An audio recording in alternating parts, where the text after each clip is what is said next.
Hello, this is Greg the Rural Economist, and this is Wild Edibles number 30. Today we're going to be talking about Sows Thistle, but before we do that, we got to do the disclaimer, especially today. There's a lot of things out there good to eat, good for you. Some of them taste great. A lot of others, however, are not. Some can make you very sick, some can even kill you.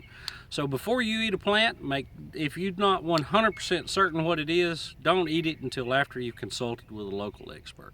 So let's talk about Sows Thistle. Sows Thistle, there's a bunch of different varieties. Some of them have spines, some of them don't, but all of them are going to have a hollow stem. In fact, this is one of the few plants that can be reasonably, especially for new folks, that can be confused with dandelion. Now, there's a specific reason that I wanted to point something out. This is a spiny version. I don't know if you can see that, but it has a white sap. Okay? In general, white sapped things or white berried things you're told to avoid. That's the general rule of thumb of foraging. There are some exceptions. Figs actually have a white sap. So do all the different Sows thistles, some of the ground nuts, and wild lettuce also has a white sap. These are the exceptions.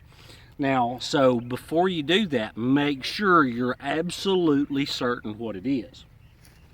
Like I said, there's a bunch of different Sows thistles. There's annuals, there's perennials, there's all of these things. Some of them have spines, some of them don't. This one has spines, okay? They're best eaten when young. When you're very young, if you're lucky enough to have the versions that are not spiny, you can just throw them right straight in a salad.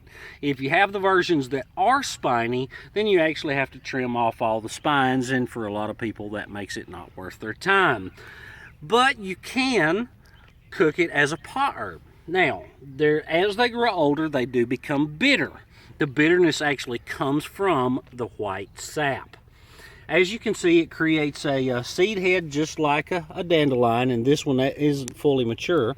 But when it does become fully mature, all of those seed heads will float away like baby dandelions and will repropagate. Now, this is actually in our yard right before we mow again. The annual versions, the blooms are less than an inch in diameter. The perennials can actually be the same size, like 1.5 to 2 inches in diameter, and have almost the same size head. Most of the perennials are less spiny. Now, the name, let me get the Latin name here, is Sonchus oleraceus. That's this particular one. Sonchus is actually the first name of all of the different Sows thistles names, which means hollowed stem. Oh, you can see that white sap real good right there. Once they get older, it's almost not worth the effort because of all the spines, and you have to cook it so much to get rid of the bitterness. But still, if you're in a situation, now, interesting opportunity here. I don't know if you can see that. All of those are bugs.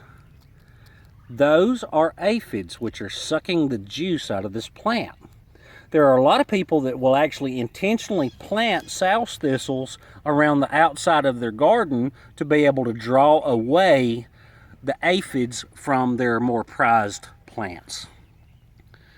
Can they see it? Okay, good. So that's a whole bunch of aphids. Those are all bad guys. Okay? All right. So, Sows thistle. If you're in a tight, it's edible. Be sure and cook it unless it's very young and non-spiny. Even if you cook it, if it is spiny, remove all the spines, and it is palatable. It tends to get bitter really quickly, at least around here. So that's it. Greg the Rural Economist. This has been another Wild Edibles, and step by step we're bringing rural back. Bye-bye.